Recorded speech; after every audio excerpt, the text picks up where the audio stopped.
Après avoir vu le titre de la vidéo, vous vous demandez sûrement pourquoi je vous montre des images des îles Lofoten. Je vais vous raconter une petite histoire. C'était en 2018. Nous sommes partis une dizaine de jours pour traverser les îles Lofoten à pied, armés de nos sacs de 20 kg. Oui, 20 kg. Et c'était pas facile, hein. Il n'y avait pas tant de dénivelé que ça, mais le sentier était mal tracé et ça demandait toujours beaucoup de concentration pour pas finir au fond dans le lac. Et puis, au bout du 6e jour de marche, après s'être perdu pendant pas mal de temps, on est arrivé devant une petite cabane. C'était ouvert et il y avait tout ce qu'il fallait pour y séjourner le temps d'une nuit. Ouais, l'hospitalité norvégienne, ça vend du rêve.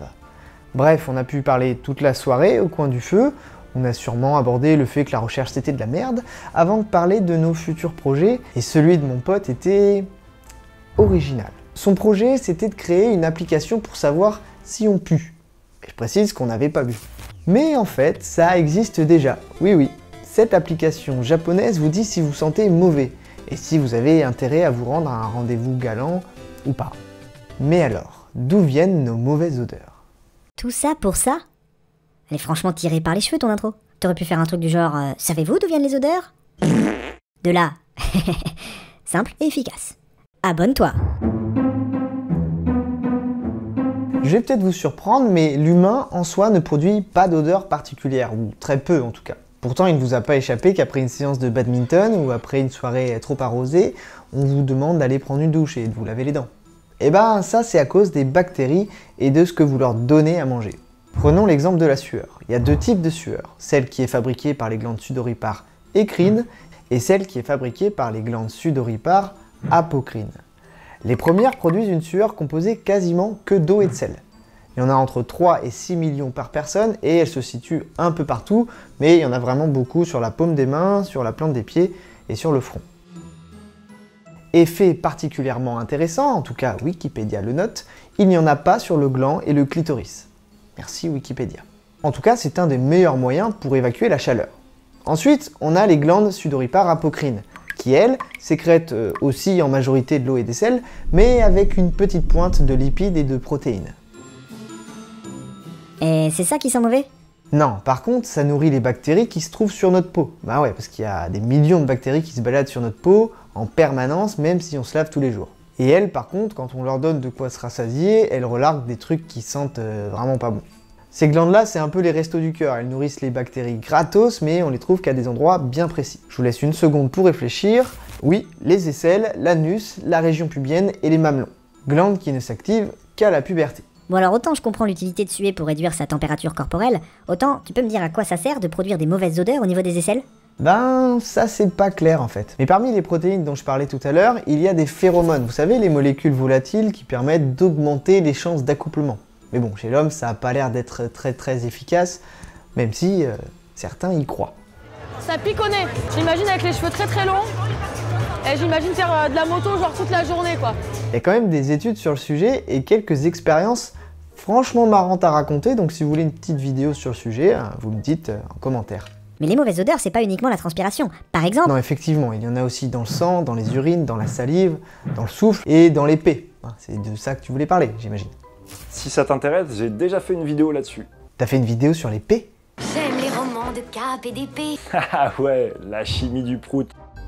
Ok, en tout cas, quel que soit l'endroit d'où vient l'odeur, c'est à chaque fois des bactéries qui en sont responsables. Par exemple, la mauvaise haleine du matin, c'est parce qu'une colonie de bactéries s'est servie toute la nuit de ce qui restait dans votre bouche pour fabriquer entre autres de la cadavérine.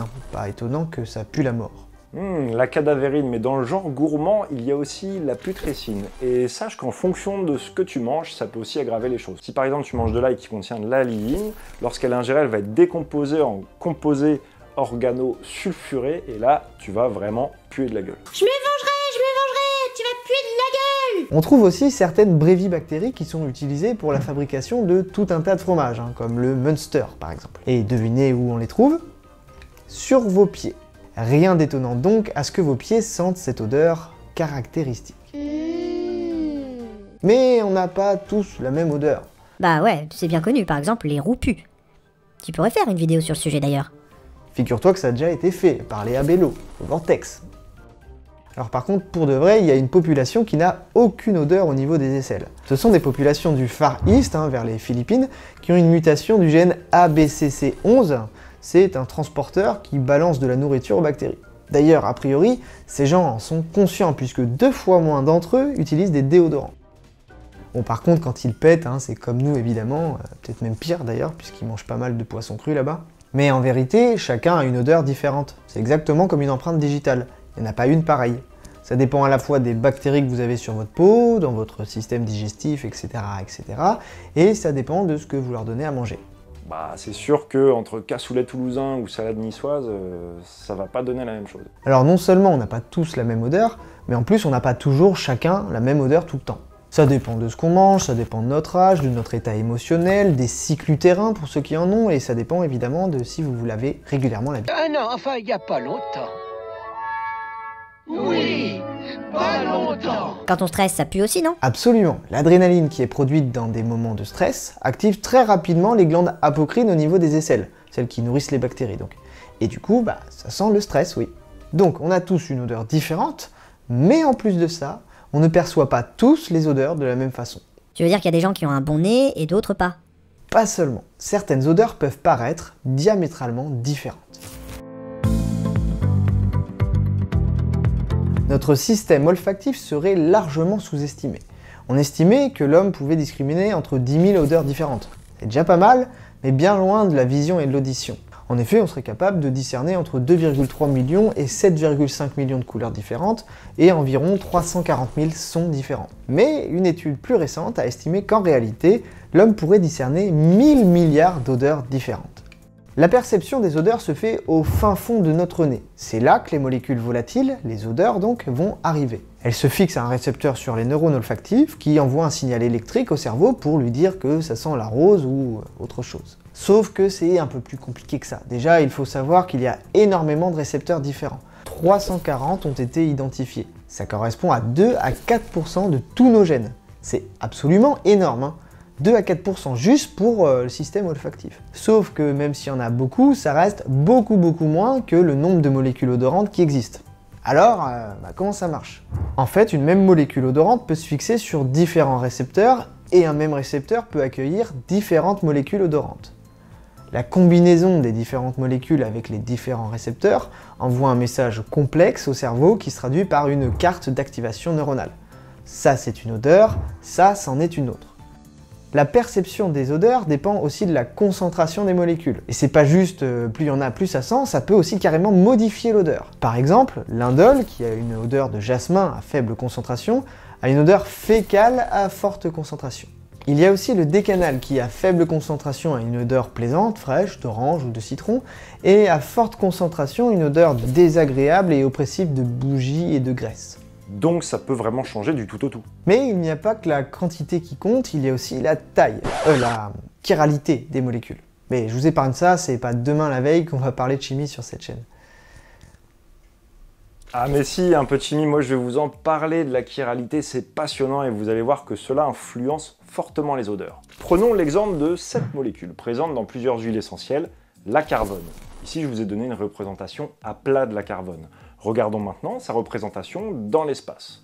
On remarque que la carbone présente une particularité très importante en chimie et en biologie. Cette molécule est non superposable à son image dans un miroir plan. On dit que c'est une molécule chirale. Je suis pas content, j'en ai marre. Non, pas une molécule chirale, une molécule chirale. J'en ai marre d'être chiral. Le terme chiral vient du grec chiros, qui signifie main. En effet, vous pouvez faire le test, vos deux mains ne sont pas superposables. Alors ça marche pas, vous voyez, les pouces se superposent pas et faut réussir à mettre dessus sur dessus et dessous sur dessous. Et vos pieds d'ailleurs non plus ne le sont pas. Bref, c'est ça que ça veut dire chiral, non superposable à son image par un miroir plan. Qu'est-ce que t'as, toi? Tu cherches les embrouilles? Qu'est-ce qui se passe? Ah mais ferme-la toi. J'étais donc en train de vous expliquer que la carbone est une molécule chirale et que par conséquent elle peut exister sous deux formes spatiales différentes. Deux molécules images l'une de l'autre. En chimie on appelle cela des énantiomères. Énantio pour opposé, mère pour partie, et donc partie opposée ça veut dire image. Pour distinguer les deux énantiomères de la carbone, on va les appeler différemment. R-carbone et S-carbone. Mais alors pourquoi je vous explique tout ça? D'un point de vue des propriétés physiques et chimiques, deux énantiomères sont identiques. Donc ça veut dire que les deux molécules n'ont pas de différence de ce côté-là. Sauf si on les introduit dans un milieu lui aussi chiral, c'est-à-dire composé de certaines molécules chirales. Dans ce cas, les deux énantiomères n'interagissent pas de la même manière. Et il se trouve qu'un milieu biologique, c'est justement le milieu chiral par excellence. La chiralité, c'est bien souvent la marque de fabrique des systèmes biologiques et donc des systèmes vivants. Mais pourquoi ? Pourquoi deux énantiomères interagissent différemment avec une autre molécule chirale? Eh bien, on peut comprendre cette histoire avec une analogie très simple. Vos deux pieds, comme vos deux mains, sont chiraux et forment un couple d'énantiomères. Considérons donc vos deux pieds comme deux énantiomères que je veux faire interagir avec un objet chiral, une chaussure gauche par exemple. Eh bien, seul votre pied gauche peut rentrer dans la chaussure gauche, pas votre pied droit. Vous pouvez essayer, mais a priori, dans l'autre sens, ça ne marchera pas. On a bien là deux énantiomères, vos pieds, qui interagissent différemment avec une entité chirale, la chaussure gauche. Voilà pourquoi deux énantiomères n'interagissent pas de la même manière avec certains récepteurs, ils n'ont donc pas la même activité biologique, et cela vaut bien évidemment pour les odeurs. Ainsi, la S-carbone a une odeur d'aneth et de cumin, alors que la R-carbone a plutôt une odeur de menthe. Cela affecte également la sensibilité car on sent l'odeur de R-carbone à des concentrations bien plus faibles que la S-carbone. Et ça, c'est loin d'être un cas particulier. Je pourrais vous donner plein d'autres exemples comme les deux énantiomères du linalol. L'un a une odeur plus fruitée et citronnée alors que l'autre est davantage lavandé et boisé. Mais surtout, cette différence de propriétés biologiques entre deux énantiomères ne se limite pas aux odeurs, elle s'étend à toutes les activités biologiques possibles d'une molécule. C'est donc un élément extrêmement important à prendre en compte. Si vous souhaitez en savoir plus sur le sujet, il y a une vidéo consacrée à ça sur ma chaîne qui arrive, je sais pas, là, dans les jours qui viennent. Voilà. La perception des odeurs, c'est donc assez compliqué. Ça dépend de la combinaison des molécules présentes, ça dépend de leur quantité, ça dépend de leur chiralité, ça dépendrait même de leur état quantique. Mais bon, là, il faut vraiment qu'on passe à autre chose. Ça dépend aussi de vous. On n'a pas tous la même perception des odeurs. L'androsténone, un dérivé de la testostérone, produit par les cochons, mais aussi par les hommes dans une certaine mesure, est perçu variablement selon les individus. Approximativement 50% des adultes ne perçoivent aucune odeur, même à forte concentration. En revanche, une proportion de 15% des adultes détectent une odeur subtile, non gênante, voire éventuellement plaisante, une odeur sucrée et florale. Enfin, les 35% restants sont extrêmement sensibles à l'androsténone, à laquelle ils attribuent une odeur de sueur ou d'urine. Ça marche aussi avec les pieds. Si pour vous les pieds sentent le fromage, pour d'autres, ils dégagent une délicieuse odeur. D'où certaines pratiques... Enfin voilà quoi. Je serais curieux de savoir où t'es allé chercher cette image. Alors, il y a une partie purement biologique et il y a une partie plutôt culturelle. Si des odeurs sont ressenties à des moments agréables, pendant notre enfance par exemple, elles auront tendance à être associées à une odeur agréable également. Un super exemple, c'est celui d'un fruit qu'on appelle le durian. On le trouve en Asie du Sud, dans les îles Pacifiques et en Amérique du Sud. Pour eux, le fruit se mange et il est très bon. Mais pour les Européens... D'après Anthony Bourdin, si vous en mangez, votre haleine ressemblera à celle que vous auriez eue si vous aviez embrassé intensément votre grand-mère morte depuis des lustres. Alors je vous ai dit que notre odorat était largement sous-estimé, mais il faut avouer qu'au sein du règne animal, on est loin d'être les meilleurs. Le chien, par exemple, possède 1100 gènes de récepteurs différents pour les odeurs, et les rats en possèdent 1700. En comparaison, l'homme n'en possède que 340. Alors non seulement ils ont plus de récepteurs différents, mais ils ont aussi beaucoup plus de cellules réceptrices que nous. Alors que nous avons 5 millions de cellules réceptrices qui tapissent notre fosse nasale, les chiens en possèdent 220 millions, et le Bloodhound en possède même jusqu'à 300 millions. Mais faut-il encore pouvoir interpréter toutes ces informations? Et justement, le chien a une aire dédiée au traitement des odeurs bien plus développée que chez nous. Ça doit être super d'avoir une odorat aussi développée. Quoi qu'en combat...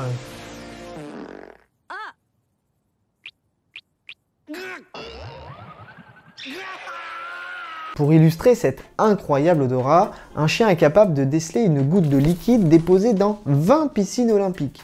Je sais pas ce qu'ils ont tous avec leurs piscines olympiques quand même. Waouh, c'est pas avec tes chromatographies et spectromasse que tu vas faire mieux, monsieur le chimiste. Ouais, c'est vrai, l'odorat d'un chien a une sensibilité 1000 fois supérieure à nos instruments les plus puissants. Pour le moment, peut-être, mais avec ces techniques, on peut savoir de quelles molécules sont composées les odeurs, et ça, c'est bien utile, figure-toi. J'aurais bien développé un peu cet aspect-là, mais bon, ici, il paraît que la chimie, c'est chiant, alors voilà. Enfin, ça, c'est parce que t'es jamais venu sur ma chaîne.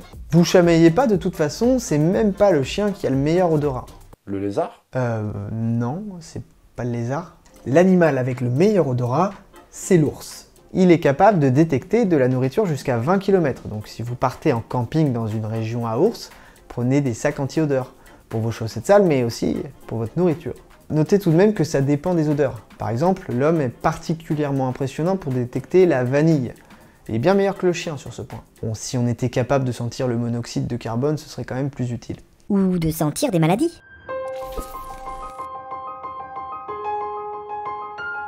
Connaissez-vous l'histoire de Joy Milne?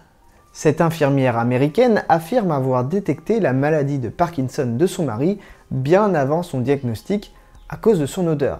6 ans avant le diagnostic, pour être exact. Ouais, donc après les électrosensibles, les magnétiseurs et les coupeurs de feu, on a le droit aux senteurs de maladies. Eh bien, figure-toi que les chercheurs ont quand même voulu vérifier et elle a bien voulu se prêter au jeu.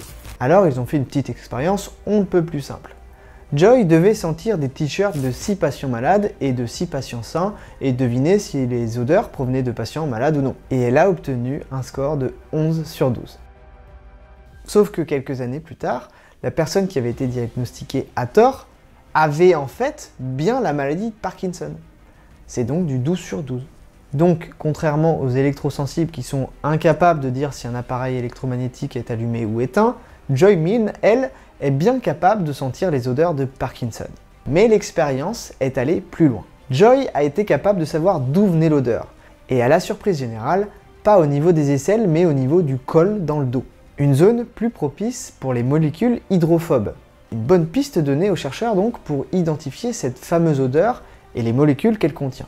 Le cas de Joy Milne semble exceptionnel, mais en fait, chaque maladie a son odeur. Une odeur de bière éventée, la tuberculose. Une odeur de pain cuit, c'est la fièvre typhoïde. Une peau qui sent la charcuterie, c'est la fièvre jaune. Un caca avec une odeur douceâtre, le choléra. Tout ça, ce sont des infections bactériennes. Donc quand on sait que ce sont elles qui produisent les odeurs, ça n'a rien d'étonnant que ces maladies aient leur propre odeur. Mais ça peut aussi venir de ce qu'on leur donne à manger. Et donc des maladies avec des désordres métaboliques ont aussi une odeur caractéristique. Une odeur à mi-chemin entre la pomme pourrie et le vernis à ongles, c'est un diabète. Une urine qui sent l'œuf pourri, cystinurie. Une haleine qui sent la merde, occlusion intestinale. Une odeur de sirop d'érable, la maladie du sirop d'érable. C'est carrément l'odeur qui a donné son nom à cette maladie génétique. Bon alors dit comme ça, on a l'impression qu'on peut faire un dépistage de n'importe quelle maladie rien qu'à l'odeur dégagée. Mais vous vous en doutez, c'est pas si simple. N'empêche qu'il ne faudrait pas sous-estimer le pouvoir des odeurs dans le dépistage des maladies. Et si le cas de Joy Milne semble assez exceptionnel, il se pourrait que les odeurs nous réservent quelques surprises. Et si on utilisait un odorat plus performant pour dépister des maladies comme le cancer? Par exemple, les chiens.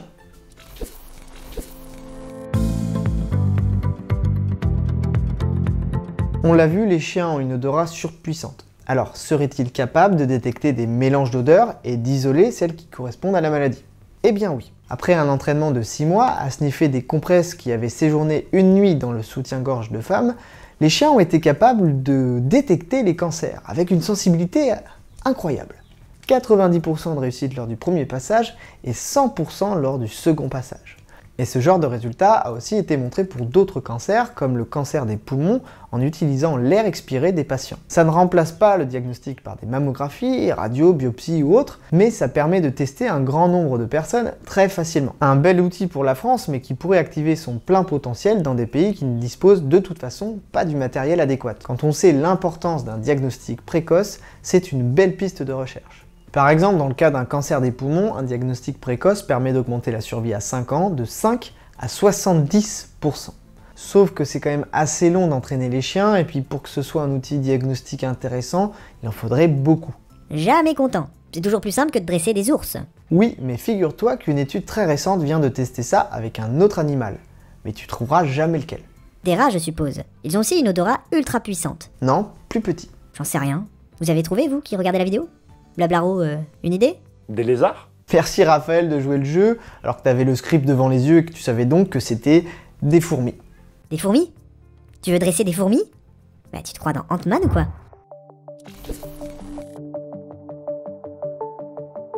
C'est une étude tout à fait sérieuse publiée par une équipe française. Voilà ce qu'ils ont fait. La première étape est une étape d'apprentissage appelée conditionnement. Des fourmis ont été placées dans une boîte dans laquelle a été déposé d'un côté un tube vide et de l'autre un tube avec un milieu dans lequel on baignait des cellules. À côté du tube vide, on place de l'eau, pas vraiment intéressant pour les fourmis. Et à côté du tube conditionné par les cellules, on y met une récompense, du sucre. Les fourmis associent donc l'odeur des cellules à une récompense. En 2 ou 3 essais, les fourmis sont déjà capables de reconnaître l'odeur des cellules, puisqu'elles passent moins de temps à trouver le bon tube. Vient ensuite la phase de test. Cette fois, il n'y a plus aucune récompense. Les fourmis conditionnées ont le choix entre le milieu des cellules et une autre odeur qui, dans ce cas, est l'odeur du milieu sans les cellules. Résultat, les fourmis passent plus de temps à proximité de l'odeur pour laquelle elles avaient été conditionnées, en l'occurrence les cellules. Les fourmis sont donc capables de reconnaître l'odeur des cellules. Et l'expérience va plus loin que ça. Lorsque le conditionnement est fait avec des cellules cancéreuses, les fourmis sont capables de les différencier des cellules normales. Et elles sont même capables de différencier différentes cellules cancéreuses entre elles.